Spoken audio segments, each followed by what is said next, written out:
We are getting closer and closer to the beginning of Nebraska fall practice, and with that, the expectations for the Husker true freshman continues to rise. So in today's video, I'm going to give you an update around every single newcomer for the Big Red, what they've been doing this summer behind the scenes, how they performed in spring ball, my honest expectations for them in 2025, who gets redshirted, who doesn't, how many games do these guys play in, and so much more. This is a loaded nugget episode talking about behind the scenes, what these freshmen have been doing and what they're going to do this season. So really quick, we have a lot to get into. Hey, hit that like button if you're fired up. I know I am. And also, if you're a diehard Nebraska fan and you're not subscribed, what are you waiting for? It would make my day for daily content just like this. Talking your favorite team, talking Huskers, takes 2 seconds and it's a no-brainer. Hit that subscribe button. Thank you so much.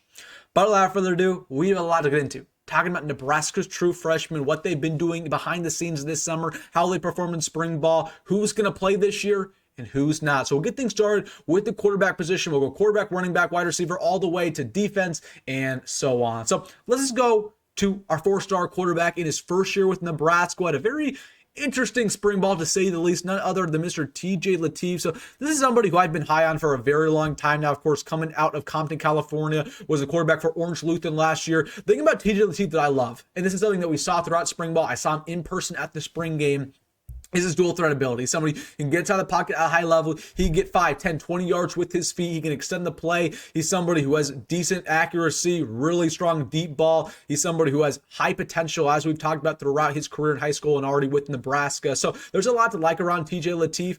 And another thing I love about TJ is just his winning ability, right? This is somebody, when you need to make a big play at the end of the game, TJ Lateef give him the football, because it seems like, he's just one of the clutchest players in America. He always got big, close wins at Orange Lutheran. So we talk about all the time, we need a quarterback who can win when we need winning moments. That's what we get here with TJ Lateef. Now, talking about him in spring ball this summer, what you can expect this year. Again, he definitely had a shaky spring ball, as you'd expect. Again, most quarterbacks, they aren't ready to go, when they get on campus immediately. It takes time to adjust to Big Ten defenses, adjust to the level of competition. And that's exactly what happened with TJ. Like, there's a lot of things that flashed. His dual threat ability flashed. His athleticism flashed. There's a lot of things I like about him. But again, particularly when I saw him in the spring game, threw a couple interceptions here and there, didn't read the defense too well, had some accuracy issues at times, especially about 20 yards out. But the thing about TJ Lateef is just, that's not concerning me at all. Like, I think he's going to be a great player going into year 2, going into year 3, just not now. So my thing about TJ, I think it's going to be probably quarterback 4 for Nebraska. We know it's going to go as follows. Of course, Dylan Riley, I think Marcus Davila number 2, Jalyn Gramstad number 3, TJ Lateef number 4. But I'm hoping he can play in about 2 or 3 games. I would love to see him in Houston Christian. I would love to see him in the Akron game. Both games are going to be absolutely blowouts. So we're hoping TJ Lateef can get some snaps. I think that's going to be huge for his development. The only thing around TJ that I'm hoping is that he can stick around long term, because I know with some quarterbacks who are far away from home, especially him coming from California, he might say, you know what, I'm not going to play year 1, year 2. I'm going to go back home and play for Fresno State or Sacramento State or somewhere, and that's going to be better for me. And a lot of times that just doesn't work out. The grass isn't always greener. When you go to a worse program, you don't start. It's pretty much the end of your career. So TJ Lateef, I'm hoping he can trust the process, because I think if he sticks around, he could be our guy in 2 years down the line going into 2027. He could very easily, with his potential, with his winning ability. So excited for TJ Lateef. We heard some good nuggets about him in spring ball. Obviously, he's continuing to work in summer. He has a great work ethic to him, which is something I love about TJ. Just not expecting him to play too much this year. Then onto the running back position, Jamarion Parker. That's somebody who, man, I have my eyes out for in fall ball. One of my main guys that I'm looking out for. Can he finally break out? So Jamarion Parker, of course, 4-star coming out of Cardinal Ritter in St. Louis. Had a great spring ball. I mean, you saw the speed immediately. You saw the ability to make plays. Honestly, very smart running back. But the only thing when it comes to Jamarion Parker, it's 2 things. Can he stay healthy? And can he put on weight? He entered Lincoln at about 175. He's already about up to 190. The coaching staff, they're hoping when he gets on campus for fall camp, is about 200 pounds. So Jamarion Parker, it's really about him putting on weight as quick as possible, because in the Big Ten, you need to be about 200 pounds at the very minimum.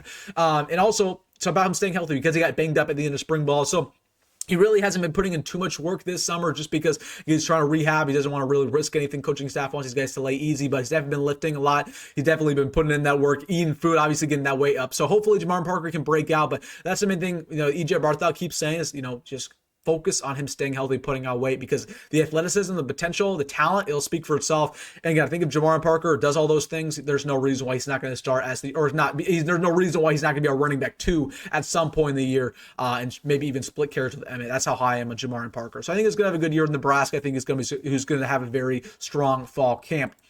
And then talking about Isaiah Mozee, of course, we just got the headline about a week or two ago that he's transitioning to running back. Now, I already told you guys in the video, I don't expect this to be a full-time situation. So more so, he's going to be kind of like a Wandale figure where he's 6'1", he's super dynamic, he can make plays after the catch. He's going to be in the backfield from time to time because they want to get him involved because he's such a playmaker, but that's not going to be his main spot. He's mostly going to be a slot receiver. That's where he's going to be probably in year 2, year 3 long term, but they're just going to utilize him all over the field. He's a complete utility knife, right? You can put him at slot, you can put him out wide, you can put him out running back, you can put him on jet sweep. So Isaiah Mozee, who was one of my MVPs in all of spring ball, I mean, he was just balling out whenever the staff saw him, whenever the media saw him, whenever I saw him, he was just playing very well. So excited to see what Isaiah Mozee can do. I think he's going to play in all 12 games. Now, what's the stats looking like for him this year? I think he's only getting about 200 receiving yards, give or take. I think 12, 15 catches for him just because there's a lot of mouths to feed. Now, the running statistics, I have no idea what to expect. Like, that's a complete wild card. I could see him very well get 300, 400 rushing yards, depending on how real this running back transition actually is. I don't know if I'm buying the hype that it's a real fully running back deal. Like, I think it's going to be more of a Wandale type thing where he'll maybe get, 3, 4, 5 carries a game. That's more of what I'm expecting, but who knows? It could be a thing where he's actually a real running back this year and he could get 10 carries. But Isaiah Mozee had a very strong spring ball from everything that we heard and been obviously putting out work this summer. He's going to be about 200. I think it's about, somebody says up to about 220, 215. Right at this point in time, which is absolutely nuts at that wide receiver spot. Then on to Cortez Mills. He's had a good summer, really good summer. He continued to put on weight, which is something that's very important for him. Had a good spring ball, kind of started slow in spring ball, right? Didn't hear too much in the first 2 weeks, but really came on at the very end. Somebody obviously with that contested catchability. He honestly did a really good job off the field too, which is something that I'm always looking out for with these recruits. Like, can you figure it out off the field? That's the most important thing. Be dialed in from Monday to Friday. So Cortez Mills, he definitely likes Lincoln so far. He's definitely doing all the right things in practice and off the field. And the talent obviously speaks for itself. Just about, when his name is called this fall, make opportunities matter, right? Because this wide receiver room is loaded. It's going to be hard for him to get on the field. You got probably 5 or 6 guys ahead of him because you got Key, you got Barney, you got Hunter, you got Bonner, you got Bell, you got Jane Dawson there who's playing good snaps, right, in spring ball. So Cortez Mills, I don't know how much he'll actually play because his room is just so loaded. There's so many mouths to feed. But man, he had a solid spring ball. We'll see if he can actually play. I don't know if I'm expecting him to play as much as some people are hyping up to be. Don't know if I'm there yet with Cortez, just because it's not because of his ability. His ability is good enough. It's just that the receiver room is so loaded, at least on paper.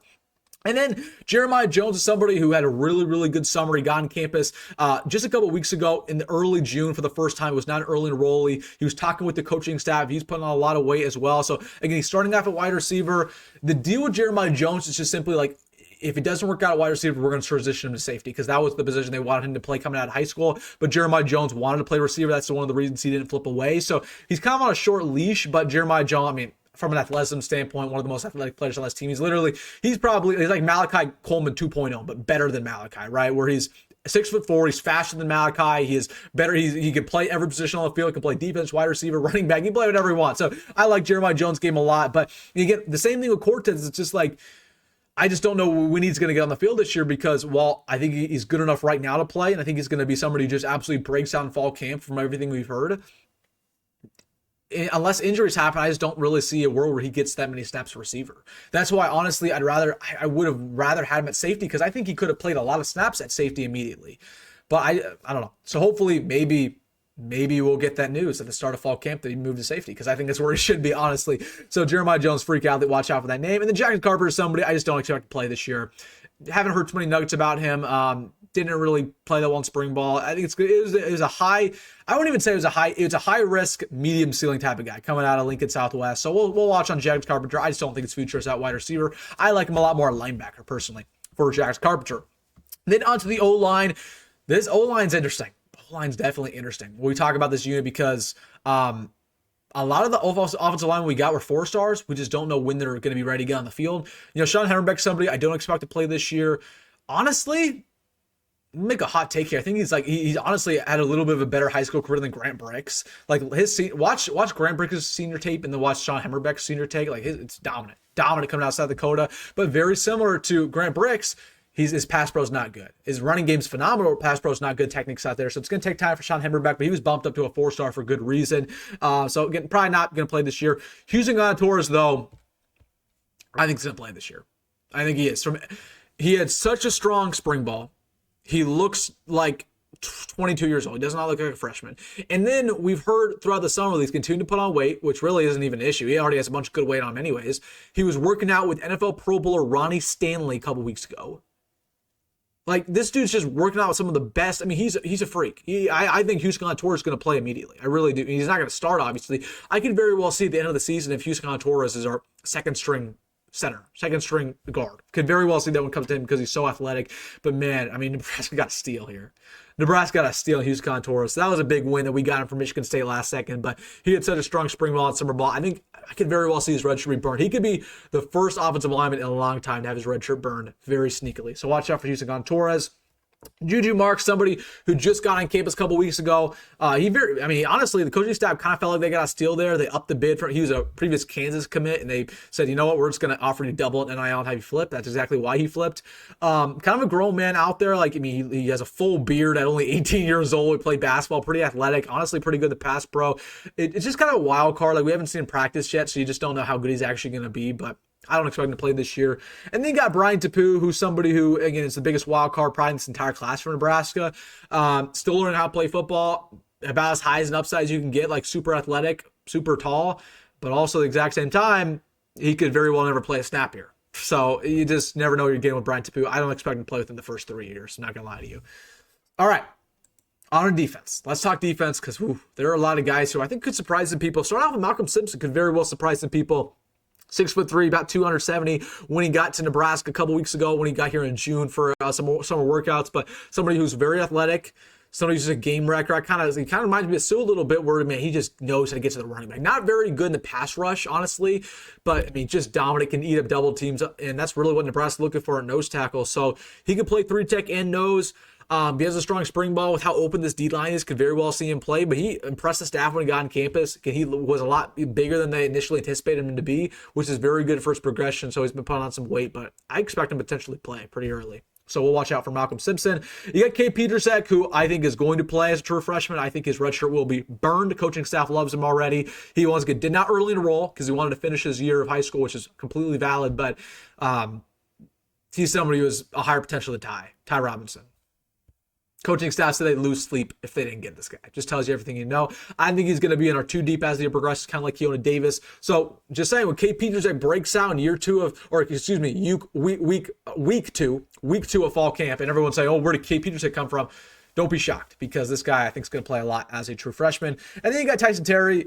Again, he's going to be a nose tackle long-term in Nebraska, just not going to play this year because he tore his ACL last year when he was playing football and did not get that repaired until February because he wanted to win the state title for wrestling. So he said, you know what? I'm going to play on a tore ACL for 4 months and then have it repaired. So again, I respect it. He wanted to get that championship for wrestling. He's a 4-time state title champ in Nebraska, but that means he's going to be out all of this year for Nebraska, so not good news. So Tyson Terry, don't expect him to play at all. Then on to linebackers. Dawson Merritt, somebody who did not play all of spring ball. He did early enroll, but it was because of a shoulder injury. Now he's 100% healthy. He's been putting in a lot of work. He's back in the weight room. So he's somebody who's expected to have a very strong fall camp, practicing for the first time. It's just like, how quickly can you put on weight when it comes to Dawson? That's going to really dictate how many games he plays. I think we're at the point, Dawson, where they're just going to put him in 4 and just say, hey, we're going to preserve your red shirt. This jack room is pretty stacked, and just say, hey, you're going to be our guy going into 26. But we'll see. If Dawson Merritt just absolutely wrecks it up and then balls out in fall camp, which very well could happen, they could say, you know what? Screw that. We're going to play you because you're our guy. You're a former, big time almost 5-star recruit. So Dawson Merritt, he is finally healthy, which is good news. He's progressing well from everything we've heard in summer ball. But hopefully we can see that in fall camp.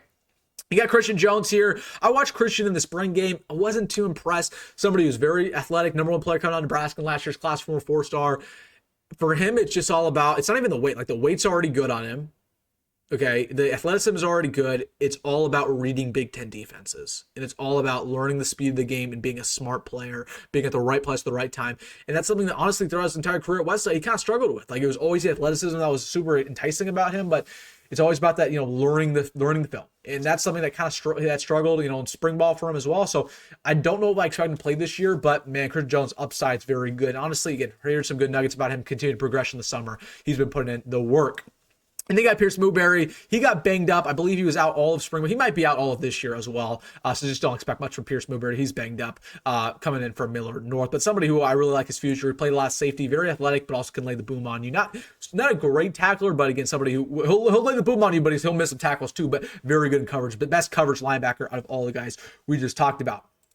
And then on to the secondary. Bryson Webber, somebody who I honestly think is going to not redshirt this year. Another guy I think is very, sneakily going to probably play in most of the games, particularly on special teams. Not the secondary. Like I don't expect him to play at corner at all, but he could very well be our top gunner this year with how physical he is. He has a lot of wide receiver background, so he can catch passes too. He's not going to transition to wide receiver, but just should be noted when he actually plays corner, they can go up and get jump balls. So I like Bryson Webber's game a lot. He's still kind of learning how to play football, but still learning how to play corner specifically. He's only played the position for about 3 years now. So Bryson Webber, just watch out for the name. I think he'll play a lot of special teams for everything we heard in spring ball. You got Kade Vermoss. Don't expect him to play this year, but I do like his ceiling. I think, again, very physical corner. He's playing nickel for Nebraska, so just watch out for that name, but probably not going to play this year. Same thing with Tanner Turk. I honestly like his future a little bit more whiteout than what they're playing him at safety, but just watch out for Tanner Turk. Could make some name. Could surprise some people, I'd say, in fall ball. Could surprise some people. And then last but not least, Archie Wilson got on campus for summer workouts. The coaching staff just got him. Come from Australia. He played Australian football over there. Again, it's a risk. He's going to be a starting punter this year. It's not even a question. It's definitely a risk. High risk, high reward. Let's see if it pays off for them. I have no idea what to expect. I've never seen game film of him. Never seen how far he can actually punt. I feel like it shouldn't be too hard to transition from Australian football to college football. You're obviously putting on pads, you're putting on a helmet for the first time, but man, I mean, Archie Wilson very much dictates how good this team's going to be. Like if we have a solid punter who can stripe it 60 yards on the field, change field position, we're in a good spot. Like we haven't had that in a long time. But if we have a punter as a liability and we have to put in Camden Cook, that's going to be a huge issue for this entire team. So hopefully Archie Wilson can ball out, but I have not heard anything about him. Like it's been zip quiet. So just wanted to give you that status check in there. All right, guys, that's it. Talking about Nebraska's freshmen going into fall camp, what we've heard this summer, my honest expectations from this year. Hey, let me know your thoughts down below. Who are you excited to see for the first time in the fall? I want to hear your thoughts. Hey, if you made this far, hit that like button and subscribe. As always, folks, go on that roll, and I'll see you in the next one.